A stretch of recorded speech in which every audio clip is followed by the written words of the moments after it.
This is WKYT This Morning. Good morning from WKYT. I'm Bill Bryant. Certainly hope you enjoyed your Thanksgiving. Rebecca's off today. It is Monday morning, November 30th. December starts tomorrow. Now at 6:30. It's a busy time of year for firefighters. In the wake of a deadly fire in Lexington, find out what you need to do now to protect your family. Also, we're tracking a crime alert in Clark County where police say a woman was sexually assaulted while jogging. And a burglary suspect is dead after getting trapped in a chimney. And we have more rain on the way for today. The heavier bouts of rain actually comes tomorrow as this system finally pushes on through. But each and every single hour will at least have a chance at some mist, drizzle, or light showers. I'll get right into that forecast in just about 10 minutes. And let's get right to the news. This morning we are tracking the investigation into a deadly fire in Lexington. The fire started inside a duplex on Clays Mill Road near Harrodsburg Road. And this morning firefighters are stressing the importance of a simple, cheap, potentially life-saving device. One that wasn't there on this fire scene. WKYT's Mark Barber is live now at the scene to explain. Mark, good morning. Good morning, Bill. While investigators say they still do not know what started this fire, as you just mentioned, they say there were not any working smoke detectors in this duplex. Now, when crews got here to this home off of Harrodsburg Road and Clays Mill Road around 8 o'clock last night, they say they started quickly battling heavy smoke and flames that was destroying this house. They tell us that a woman who lived here died in the fire. Now, we have been putting calls into the coroner's office this morning, checking for updates, but they say they are not releasing her name yet. We have learned that the woman relied on an oxygen tank, and paramedics had been called here to help her before. A man also lived in this duplex. We're told that he was treated for smoke inhalation after he escaped from the flames. The holiday season is a very dangerous time of year for house fires. People are using fireplaces for the first time in a long time, and they're running space heaters all night. While investigators are still trying to figure out what sparked this tragedy, they say this fire is a sad reminder about the importance of smoke detectors. We can't stress enough the importance of having working smoke detectors at all times. You know, changing your batteries when we move the clocks forward and backward, and you know, those smoke detectors really do make a difference in situations like this. The fire has been out for several hours now, but firefighters are still watching the house, making sure that no more hot spots flare up and cause any more damage. Live in Lexington, Mark Barber, WKYT. A terrible scene there, and we'll update you, of course, as we get more information on air and online. And now to a crime alert we're tracking in Clark County. Police are putting the public on notice this morning after they say a woman was sexually assaulted while jogging. WKYT's Mike Beier is at our live desk with more on that. Mike? While enjoying a jog on Saturday, the Clark County Sheriff's Office says a woman became the victim of a sexual attack in Winchester. Now, details for this case are limited at this time, but here's what we do know. Police tell us the woman was attacked by a person early Saturday morning while out on a run on the Veterans Memorial Parkway. Police say the suspect is described as a black male with short dreadlocks. Police are asking us that if we are out walking or running to take extra precautions and, if possible, to take along a partner. Now, police do not have anyone in custody at this time. They're asking us if we see anything suspicious to report it immediately to the Clark County Sheriff's Office. At the live desk, Mike Beier, WKYT.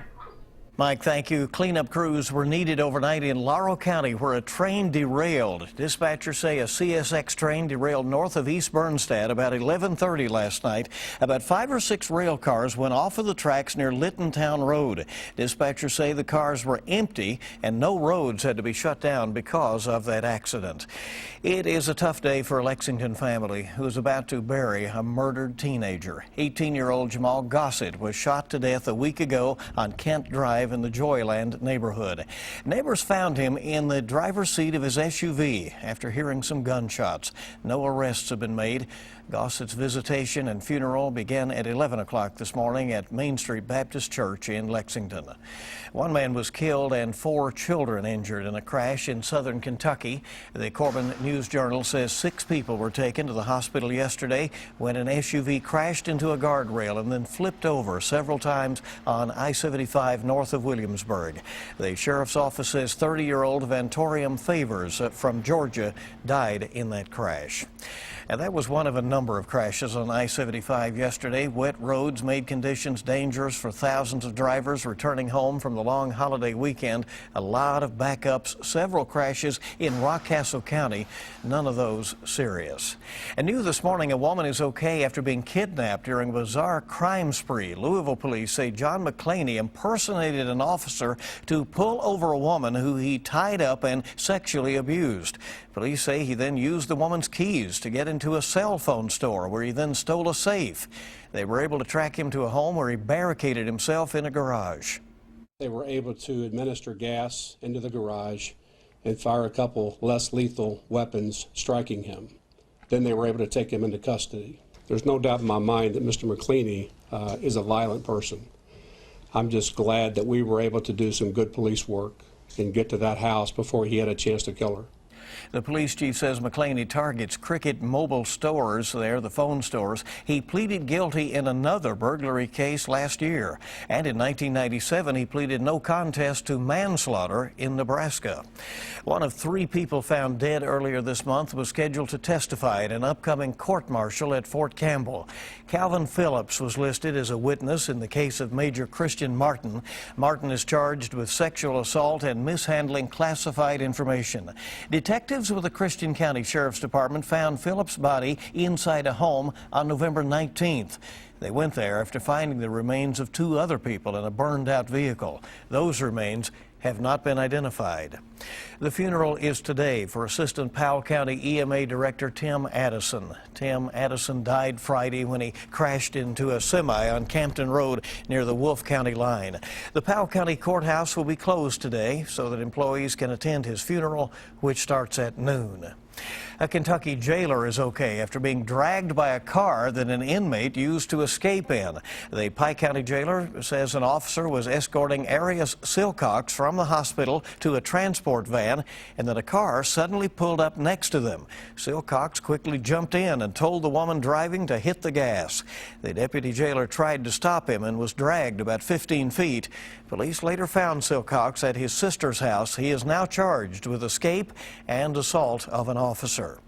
A crime attempt turned deadly for a man who tried to break into a home. A California man lit up his fireplace over the weekend and suddenly heard screams for help. It turns out that a man was inside his chimney. Sheriff's deputies believe he tried to break into the house and got stuck. Don't have any idea how long he was in there. The homeowner noticed that some of his stuff had been rummaged through. He thinks that the guy did get into the chimney last night. Fresno County fire crews quickly got to the scene. They tore apart the chimney, thinking the man was still alive. However, he died before they could rescue him. Deputies say there had been some other break-ins in the neighborhood recently, but they do not know if the suspect is responsible for those crimes. Back in Kentucky, Coach Rick Pitino says the recent sex scandal involving Louisville's basketball team might be hurting more than just the school's reputation. The Cardinals are not ranked, despite being 5-0. In his recent post-game comments, Pitino said he thinks it's because of the sex scandal written about in a new book. The author, escort Katina Powell, alleges that a former U of L staffer paid her and others to have sex with basketball players and recruits. Another undefeated team from the Commonwealth will be in action tonight. The Kentucky Wildcats will take on Illinois State this evening at Rupp Arena. The game starts at 7 o'clock and it will be on ESPN2. WKYT needs your help in making the holidays a little brighter for some Kentucky children. Starting at 6 o'clock tomorrow morning, you can drop off toys, clothing, food, and other items right here to our studios at WKYT on Winchester Road in Lexington.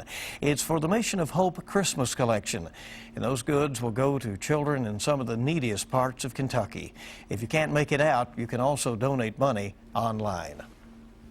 Our time this morning is 6:40. It's 20 before 7, and let's check live drive traffic and see how things are moving on the roads this morning. Here's a look right now at your current travel times, and as you see, a lot of green on there. We have no reports of any major problems throughout the region. You're looking good all the way over to Winchester and Richmond, as well as up toward Georgetown. In Lexington right now, anticipate a couple of construction projects going on. Just a little bit of a slowdown right now on Richmond Road coming into the city. And here is a particular construction construction project we do want to call your attention to, Todd's Road and Hayes Boulevard, as they continue to do some work over in that area, that fast-growing part of eastern Fayette County, where all of the new residences have gone up over the years. All right, looking now at current drive times, it's pretty normal from Nicholasville as well as Versailles and Frankfort, and normal commute from Winchester or Paris as well this morning. Good ride in from Richmond as well. Hey, it's great to have you with us Monday morning on WKYT, and so much more news is on the way. Hope you can stay with us a little while. A wedding in the afternoon and a hockey game at night. Why, one newlywed's busy day is getting so much attention out there. It's coming up after weather. Yeah, she didn't have any time to eat during the wedding. That's how it goes. The girl was just hungry. Daily showers, there's your look. Across the eastern zone, still holding on to that rain. That looks like it's moving on out, but we still have much more to go. It's down toward our southwest. We'll get into that forecast up next.